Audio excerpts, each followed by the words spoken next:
in this next question number 4, this is actually part of the old syllabus, the pre-2016. So this one is actually group 14 chemistry now, but it was already taken out from the syllabus specifically. However, the concept itself is still relevant in the context of structure and bonding. So when we have tin and lead, we know that they are more metallic, so they become more metallic character. And as they become more metallic, they become less covalent character. But carbon and silicon, they are giant covalent structures, so they have very, very strong covalent bonds, many strong covalent bonds to be broken. If you compare carbon-carbon and silicon-silicon, so we said that the covalent bond get longer. Longer covalent bond means weaker covalent bond.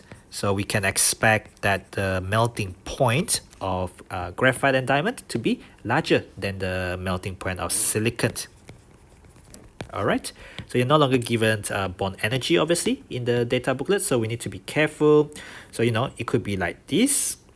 And then when we go to tin is metal, so I don't want to think too much on this. But as they become more metallic, so I could be wrong here, I've forgotten most about this actually. So if that is more metallic and the metallic character increases, it should go up a little bit as the metallic bond gets a bit stronger. Not really, hang on, the metallic bond doesn't get any stronger because the cation that you get is going to become a bit bigger in size, and therefore the charge density is a bit lower, considering that they will probably form like tin 2, lead 2, tin 4, and lead 4. Okay, so just in terms of the structure and bonding, in general, you have to break strong covalent bonds, but then there's only one mark for it. So I already talked about carbon-carbon covalent bond is longer. Nope, that is shorter actually. Shorter covalent bond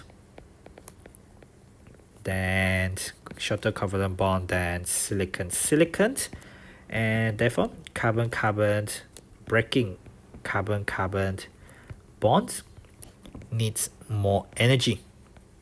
And then we are talking about giant covalent structure which required breaking many strong covalent bonds in order to melt them for carbon and silicon. Germanium is one of those things that come in between. I have really forgotten about the structure of germanium actually, but what I know about tin and lead is that they are metallic. They are going to be less covalent character. In terms of metallic bonds, the metallic bond will get weaker from tin to lead, even though they become more metallic. But you can imagine that in terms of the strength of metallic bond, this is bigger in size for the cations than this, as there are more shells. So PB has weaker metallic bond than SN.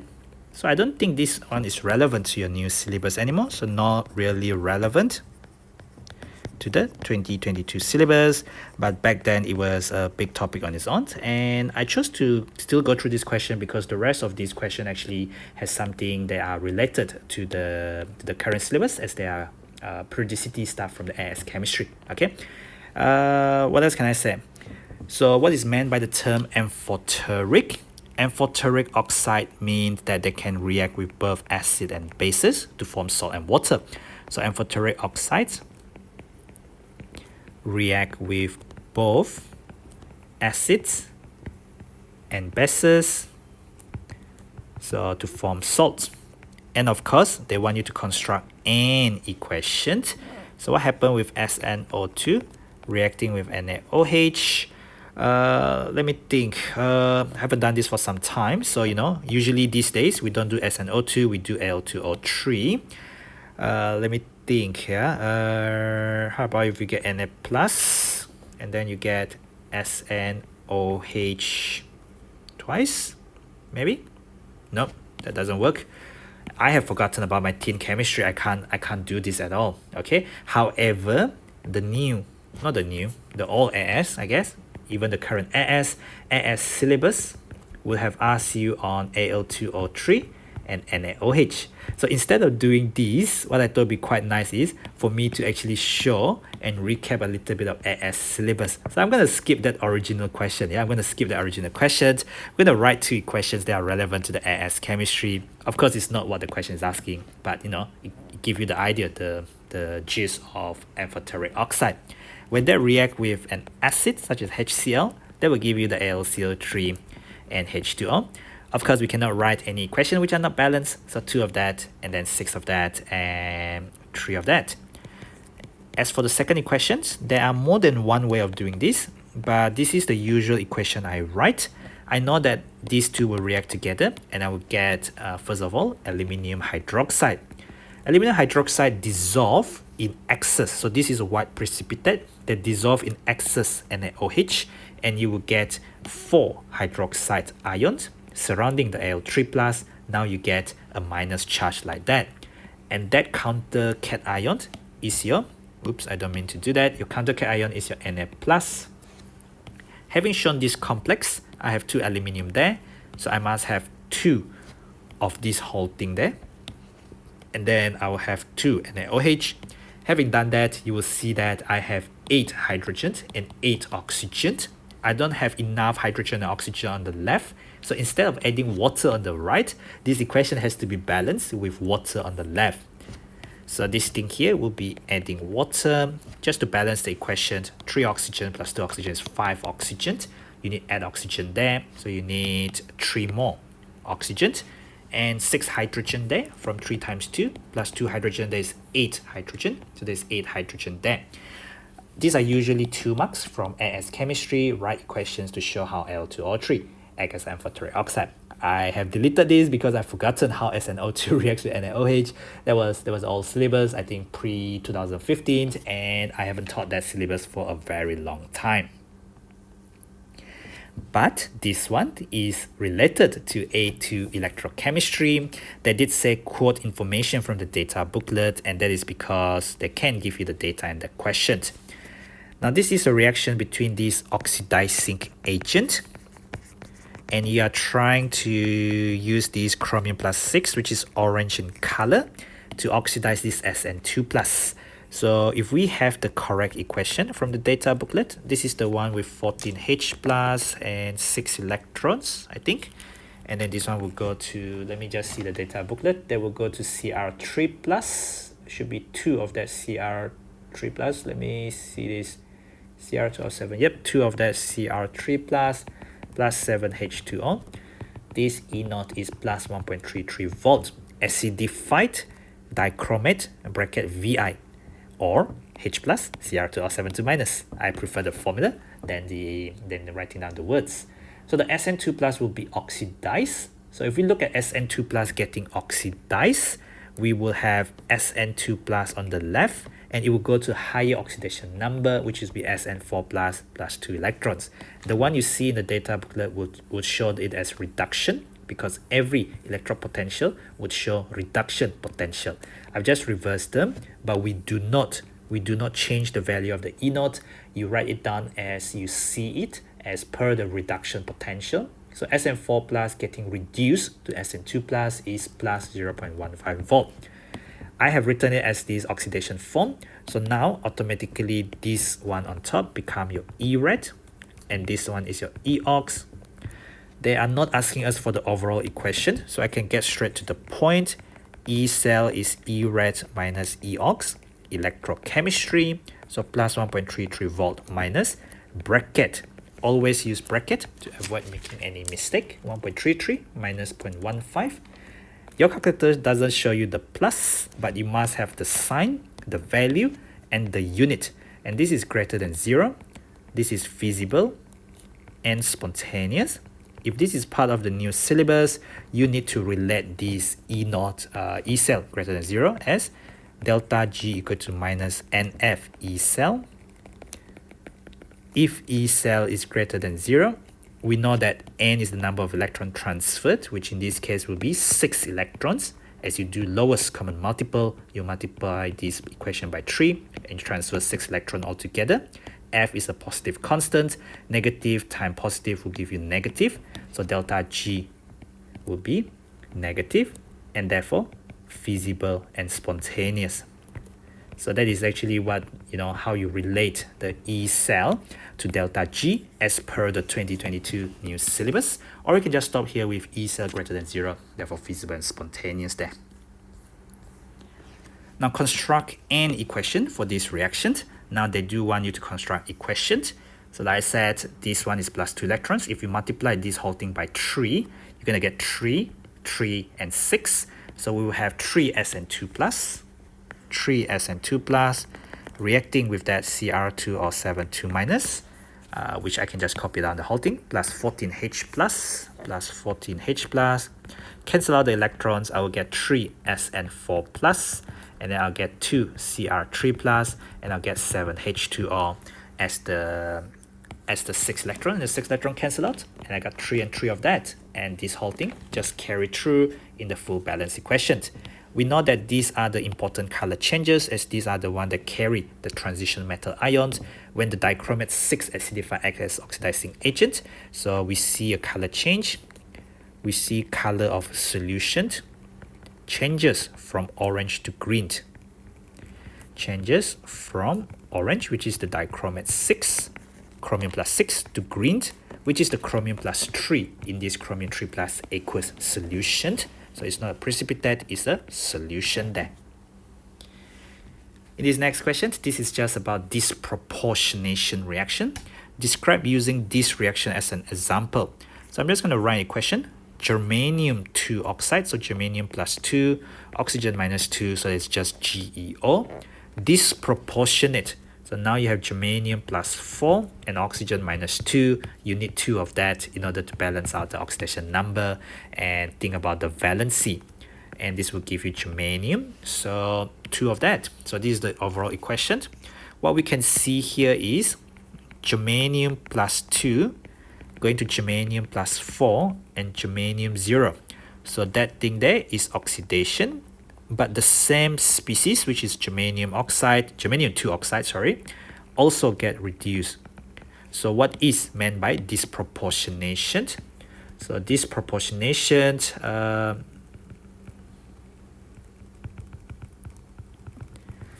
is when one species is both oxidized and reduced in the same reaction.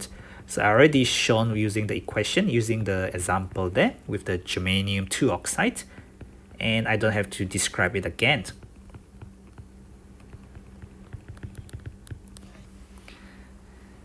Now some of the reactions of cyanogen, so you have N triple bond C and then C triple bond N, and they do want you to draw the dot and cross there. So we know the C triple bond N, carbon form 4 covalent bond, 1, 2, 3, 4.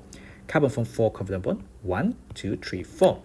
We know that this is a linear geometry, so linear 180 degree, as that is 1 sigma and 2 pi, and you have 1 sigma and 1 sigma, so 2 bond pairs and 0 lone pair, and they will repel equally to give you linear geometry. Now what do we have here? There are similar reactions to chlorine chemistry. This is with cold aqueous sodium hydroxide. So we know that if we have chlorine plus NaOH, we will get NaCl and NaClO, because in cold conditions, you don't go higher than chlorine plus 1. And what is your other product? It will be water. And from 0 to minus 1 is decrease of 1. From 0 to plus 1 is the increase of 1. So the changes in oxidation number balance out. And I will need 2 sodium there to balance out the sodium. I have 2 chlorine, that's balanced out. 2 hydrogen, 2 hydrogen, 2 oxygen, 2 oxygen. Now replace the chlorine with Cn. Replace Cl with Cn. Because they say similar to chlorine, right? And they purposely show it like NC and Cn like that. So what we're going to do now is we're just going to replace this. So 2 NaOH and then Na bracket Cn, which is the same as NaCN. And then Na, replace the Cl with Cn. So I'm going to get CNO, because replace the Cl with Cn. Now this thing will become NaCN, and of course I just need to balance the equation with 1H2O there. Okay, so hopefully you can see the relationship there. As for the drawing a dot and cross of this molecule here, I usually prefer to draw a display formula where I can count the bond first, and then I just convert this cross, cross, cross, dot, dot, dot, and do not forget, nitrogen is in group 15 with 5 valence electrons. I only use 3 for sharing as they have 2 more there, and I have 1 cross there, and this carbon give me another cross, so cross, cross, cross, dot, dot, dot, nitrogen, and complete the outer shell electrons only. So you can see that is clearly this one translated into the correct dot and cross with all the full outer shell shown for that 1 mark.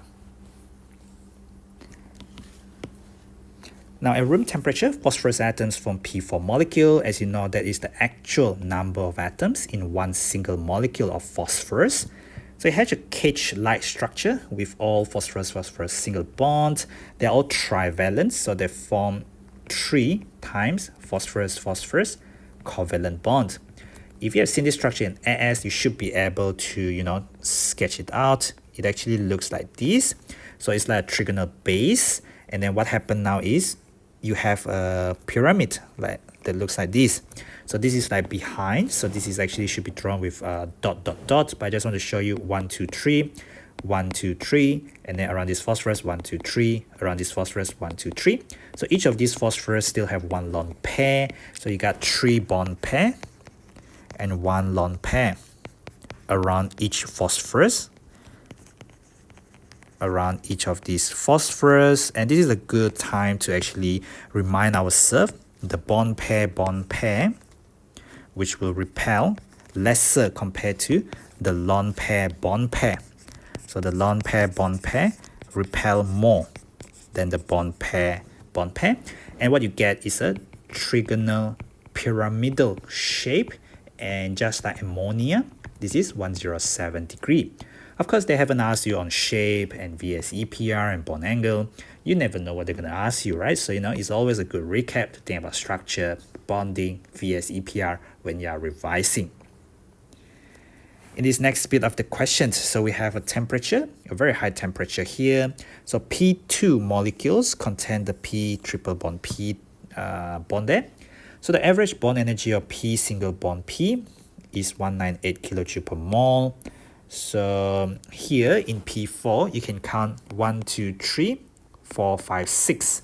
So P4 has 6 times phosphorus, single bond. We need to use the above bond energies in order to calculate the enthalpy change of this reaction. So P triple bond P is 489. So we know that enthalpy change of reaction is related to bond energy. Is the total, is the sum of the bond energy broken minus the sum of the bond energy formed. So the broken minus the formed. So when I need to break 2 times of the phosphorus triple bond, because this is 2 times phosphorus triple bond, and this is 6 times phosphorus single bond, as I shown you earlier, 1, 2, 3, 4, 5, 6 in that structure, as previously instructed by the question. So what we have there is 2 times triple bond, 2 times 489, minus the energy form. You're forming 6 of that phosphorus single bond. So again, when this involve calculation, try to write down what you see from one bracket first instead of jumping straight to conclusions. I know typically that is what students would do, but if you make a mistake, it's quite difficult to trace where the mistake is. I just in fact pressed my calculator incorrectly, so I already made a mistake there. So minus 210 kilojoule per mole is the enthalpy change. So sign, value, and unit there. When phosphorus 5 chloride, so this is phosphorus 5 chloride, it's phosphorus plus 5, and you react it with ammonium chloride NH4Cl, which is clearly ionic compound, you get hydrogen chloride and a product with this molecular formula. So you just need to balance the equations with this weird molecular formula that they give you, but it's okay. It's all about balancing equation, isn't it? So they will give you hydrogen chloride, HCl, and then they also give you P3N3Cl6, and we've got all the atoms accounted for. There are 3 phosphorus, well there's 6 chlorine there first of all, 5 plus 1 is 6, but there's 3 phosphorus. So the 3 phosphorus here is very disturbing. I'm gonna balance it with 3 phosphorus first of all.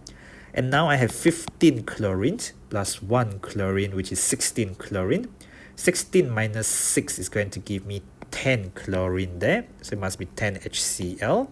Hoping that this equation will balance because it's an exam question, right? And what else now? 10 hydrogen and 4 hydrogen. That doesn't look alright at all. That doesn't look good at all. I wonder what this is. That doesn't look good at all. That doesn't look good at all. Let me see. Phosphorus 3 there. We want to get the lowest number possible, right? Nitrogen, there are 3. I wonder what else can we get. They say only hydrogen chloride is released and a product with this molecular formula P3N3Cl6. Well, now I have a lot of hydrogen, a lot of chlorine, so 12 hydrogen. So I must get 12 HCl. 12 chlorine plus 6 chlorine is 18 chlorine. 5 times 3 is 15 plus 3 is 18. So my equation is balanced now. This must be balanced. Okay. Now P3N3Cl6 has a cyclic structure like a ring, alternating phosphorus and nitrogen. So it's like phosphorus, nitrogen. All the nitrogen atoms are trivalent, so 3 covalent bonds. And all phosphorus atoms are pentavalent, so 5 times covalent bond. Suggest a structure, so P and so let me just draw 6-membered ring first because they have 6 atoms there, 3 and 3, forming a ring. Like that. And then what we know is phosphorus form 5 covalent bonds. So chlorine, chlorine, chlorine, chlorine, chlorine, chlorine. And we know that the nitrogen form 3 covalent bonds because they said trivalent. So we must have nitrogen forming 3 bond like this. And I think I got all my chlorine accounted for. Nope, I haven't got all my chlorine accounted for. In fact, I only have 6 chlorine. I think I have too many chlorine on my phosphorus. That doesn't look alright. So it looks like benzene, except that instead of hydrogen, I've got chlorine. Instead of phosphorus and nitrogen, instead of the usual carbon. What else? The nitrogen form 3 covalent bond. They are trivalent. So what happened then is the phosphorus atoms are pentavalent. This doesn't look good at all. I wonder, all the nitrogen atoms are trivalent. Okay, how about if the chlorine is not on the nitrogen? How about if the chlorine is on the phosphorus as I thought it would be at the beginning? Because we are really short of that 5 bonds on the phosphorus thing, which is very worrying. So now all the chlorine are accounted for. I guess now we really have a cyclic structure where we must have like a double bond of some sort. If I just now add a double bond, there, the phosphorus will be 1, 2, 3, 4, 5. The nitrogen will be 1, 2, 3. And then I have another double bond there. And that looks all good. Actually, I think this must be the structure. 1, 2, 3, 4, 5. And then 1, 2, 3, 4, 5. And then around each nitrogen, 1, 2, 3. Around each nitrogen, 1, 2, 3. 1, 2, 3. And this is possibly the best I can think of in terms of the information given for that 1 mark. We should be moving on instead of spending 10 minutes on a 1 mark question. Okay, that's the rule of exam, right? Time management. So that's it really for these 15 mark questions.